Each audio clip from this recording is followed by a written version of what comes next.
on that note, let's move on and let's talk about a third issue, which is not as topical as the other two, but perhaps more significant, more important. And we pose a simple question. Is the US debt a big problem? Over to you, Glenn. Well, this is one. This is not. I'm very cognizant as Atul and I prepare our monthly portentous discussions that we, like all ostensible pundits and news-related people, are enthralled to the headlines and the shiny object. Whatever is happening at the moment draws attention. That's natural. It is significant. One should pay attention to what is moving in front of one's eyes. But that also leads to focusing on chaff frequently and to not even perceiving or giving the at least adequate due to deeper trends economically, politically, socially, and so on. And because things that move slowly don't draw attention, they're ignored. The U.S. debt issue is in part that, and in part I wanted to discuss it a bit because the conventional view has been so overwhelmingly shaped by one. I was going to use the word party, but I don't mean it in the political sense, Republican, Democrat, although that is accurate, but to one side of the debate, which is actually most purely represented by the Republican Party. And that is that the U.S. federal debt levels are almost an existential crisis to the U.S. economy, therefore U.S. society, and to global economy. And that's taken simply as true. One can cite, as I expect Atul will talk about, Congressional Budget Office, which is a highly respected institution, data that shows that the debt levels are high and alarming, and that the trends are that in 2035 or 39, it cannot be covered any further by the federal government. All of that is true. So, if I may, very quickly, you mentioned the Congressional Budget Office. It brought out a report, the Budget and Economic Outlook 2024 to 2034, and it points out that the deficit totaled 1.6 trillion in fiscal year 2024. It'll grow to 1.8 trillion. I don't want to throw too many trillions because they mean nothing. What the CBO says is that these deficits will steadily mount, reaching 2.6 trillion in 2034. And this is more than 5% of the GDP. In fact, it'll grow to 6.1% next year. And what the CBO says is that since the Great Depression, deficits have exceeded that level only during and shortly after World War II, the 2007-2009 financial crisis, and the coronavirus pandemic. So the CBO is not particularly pleased with the structural deficit, perpetual deficit of the US government. And it is mounting a warning about the sustainability of US debt levels and that there should be some fiscal deficit. And what does that really mean? When you're spending more than you're earning, you have to cut spending, either cut spending or B, increase your income. That means increase your taxes, or do a bit of both, which is what happened in the 1990s when Glenn was actually probably serving the White House, when there was this famous tax deal between the Congress and the US president. So the CBO and many economists are indeed, it's not just Republicans who are worried about the budget. Of course, they make it a big issue, although when they are in power, they do nothing about controlling the deficit at all. But the reality is that the deficit is high, it is structural, and it seems to be perpetual. Over to you, Glenn. All of which is true, but I think is misleading. It's yes, the facts are true that we have a deficit, that the trend is going leading us to this point in 2039, blah, blah, blah. However, there is only one country in history, so far as I'm aware, that has had a default that created any particular problem. And when the deficit was concerned holding a deficit in your own currency. Now, the Latin American debt crisis, the Asian crisis in the 90s, and so on, was not the same at all. And the United States, perhaps unfairly, but in fact, has the great advantage of having the world's reserve currency and owing it's the money that it owes to itself in two ways. One, because it is the U.S. dollar in question, and two, because it's the U.S. government has loaned and borrowed and owes debts to itself, which is far less alarming. The assessment of what is required to address this ostensible existential crisis point in 2039. And it's a readjustment of revenues and expenditures amounting to 2.1% of GDP. 2.1%. That's it. So you can increase the revenues and decrease spending however you like to achieve that. And that's to address the problem that is going to occur in 30 years from now if trends continue. That's, quote, all. I'm not dismissing this as inconsequential, but it is not existential. In addition, if the economy continues to grow soundly, I mean, not invariably, but soundly, the economy literally grows its way out of the deficit problem. A fundamental component that brings in tax revenues and GDP growth is strong immigration. So once again, the Republicans are taking a position that actually would lead to American ruin. One may dislike the fact that an immigrant speaks a language other than mine or looks differently than I do, but the fact is that immigrants are fundamental to continued strong economic growth. Then you look at the other fundamentals. Question for you. Year or 5 years. Question for you. Sorry, very quickly. Immigrants, yes, bring a lot of energy to the US. I'm an immigrant. But at the same time, sometimes mass immigration does lead to problems. It stretches social services. It can cause to problems of cultural adjustment, as Europe is experiencing. In France, we've discussed this before. The North Africans live in banlieues. They're not necessarily highly skilled or economically productive. So yes, if you get the Mexican strawberry picker, or every office I have worked in the US, whether it has been in California or it has been in Washington, D.C., invariably the person, and I work very late nights, I'm always the last person to leave in whatever office I've worked. It probably says how inefficient I am. The people coming in to clear the garbage are invariably from south of the Rio Grande. They are not even necessarily Mexican. They could be from Guatemala. They could be from Honduras. They could be from any of those countries. Yeah.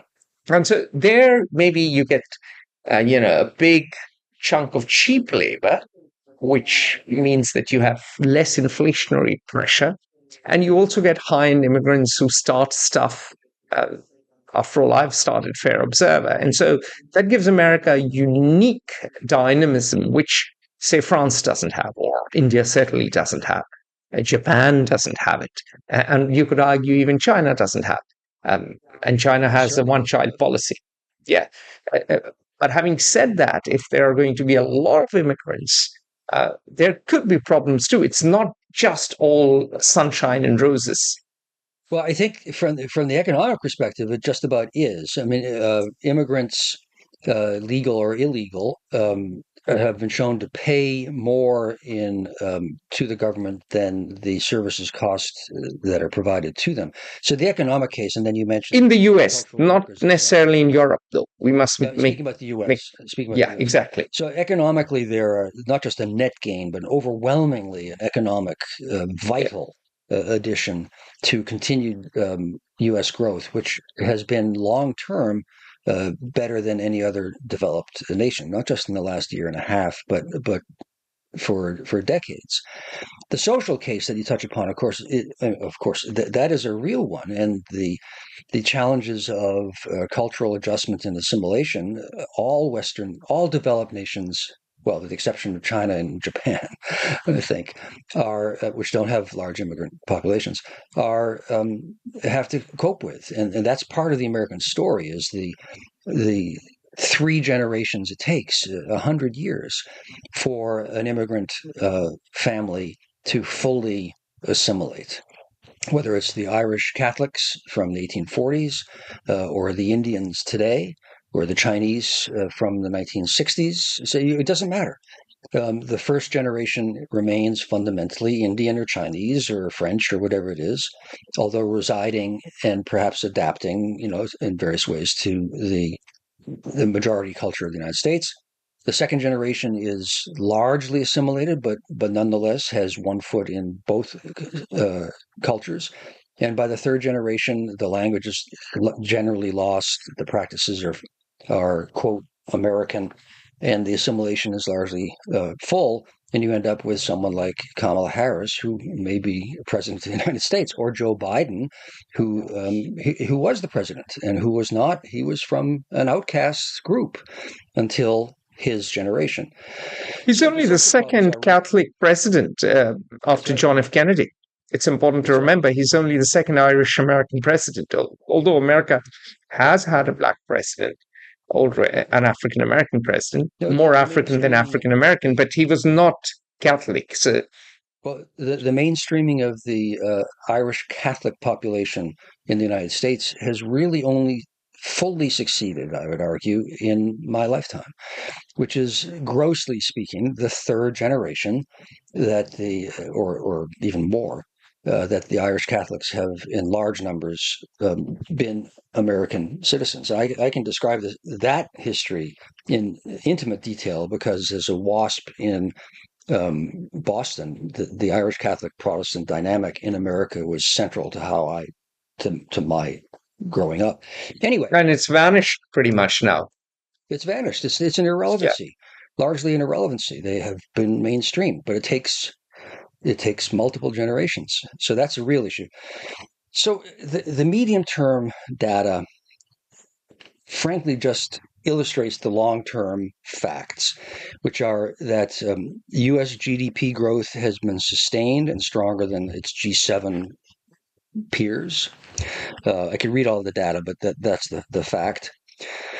The inflation, which remains a concern of the public, has dramatically fallen to historic low levels.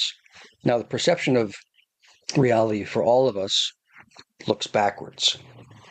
So, concerns about costs and so on lag the reality, one. And two, food costs remain higher than in relative terms than before, and everyone has to eat, and middle and lower class people spend a larger percentage of their limited income to eat, and so that is a understandably reasonably more central index for them of inflation and concern. But historically, the inflation rate has come down. The U.S. economy has created 5 million jobs since 2022. It's twice what the Fed projected, which 2 years ago already was relatively optimistic. Unemployment has been below 4% for the longest period of time in over 50 years, since the boom years prior to the first oil explosion in 1973. The gap between black and white incomes in the United States has narrowed to its closest level in history. It remains a fact that whites for the same job earn more than blacks, but the gap has closed in a way. Real wages for working class people have increased in real terms in the past several years in a way that has not happened since the 1950s and early 1960s. Construction has doubled. Investment in construction has doubled since 2022. This is the direct consequence of the, quote, Inflation Reduction Act, the vast multi-trillion dollars investment in infrastructure and R&D, industrial policy by the Biden administration, the effects of which are only now, 2 years after the fact, starting to be detectable in the data. So the fundamentals Hold of the fire, US economy are Glenn. very powerful. Hold fire. That also led, the Inflation Reduction Act has also led to protectionism, and it has led to inflation. Let's be honest, the stimulus, and we know it from one of our friends who works in the US Treasury, and he was examining the shocks. And within the Treasury, the economists took the view that there would be inflation, and the stimulus was probably larger than needed. And yes, there was inflation, it's now under control. But there is also a cost of living crisis. So it's not all rosy. Yes, there are staggering achievements, particularly when it comes to industrial production and infrastructure renewal. But there are also dark clouds on the horizon. That's all I'd like to point out. I think the broad sunlit uplands are much more visible than the storm clouds that are hovering over one part of a field somewhere. I'm being intentionally exaggerated in my optimism there. But to me, the issue is not so much that the U.S. economy is doing well, but that the structural foundations of GDP growth are strong, which addresses the issue, or can, if there aren't just foolish policies, the long-term issue of debt. And so that the fear of this existential debt crisis, which therefore obliges the U.S. to cut social services spending or other draconian acts, is not substantiated really at all by the facts or economics. That's why I wanted to talk about this, and it truly is not for me a partisan statement. I think that most people have been misled by short-term phenomena and the endless drumbeat of doom saying, which is the foundation of which is really that the rich simply want to cut taxes. Well, there's another important fact that the dollar is the reserve currency of the world, and the dollar is a financial store of value. So what happens when, say, there's instability in the Middle East? People flock to the dollar or to gold. These days, gold even more than the dollar. But the point is, if you want a currency, and gold is not that liquid, if you want a currency and you want to buy anything, the dollar is the currency you'll use. The average Indian is not going to buy a ruble or the Chinese renminbi or yuan. So there is an extraordinary appetite for dollars, which means that the US can afford to have lower interest rates than, say, Greece. Actually, we can conclude this is an apt point, actually. When I took the most rigorous examination I ever had was the Foreign Service assessment entry examinations. And I sat before a panel among various panels. And the first question asked of me, I can quote it directly from 45 years ago. It's relevant. Mr. Carl, it has been said that the United States exports its inflation. Please comment. And that's the issue. And it does. But that is seigniorage. That is a concept that goes back to medieval times. That the lord in the manor would could always print out or mint out gold coins and pay back the merchant. And if the Lord was, shall we say, a bit dodgy and a bit too profligate, he could just decrease the quantity of the gold in the coin. And an important thing to note is seigniorage lasts not forever, and the Americans got to be careful there. It'll last, but again, like all good things, not forever, Glenn. At some point, you can't just keep diluting the value of the dollar. A structurally sound economy. That's what the currency will be based on, as opposed to fool's gold. I just realized I gave a dangerously accurate targeting bit of information. So I have to mislead people and say, actually, it was 6 kilometers that way that the war ended. Well, maybe it was 6 kilometers that way. So no one can figure out where I am. Brilliant. We've come to the end of our August ruminations. Please do follow us on social media. If you are on social media, if you are on YouTube, make sure you subscribe to our channel and do subscribe to our newsletter. Email us. We'd be happy to answer your questions. If you're a CEO worrying about the VUCA world, that is Pentagon jargon for volatile, uncertain, complex, and ambiguous world, well, you know who to give a call. It's us. All right. On that note, see you anon. We're masters of ambiguity. Goodbye. Bye for now. Join the conversation at Fair Observer and subscribe to our YouTube channel.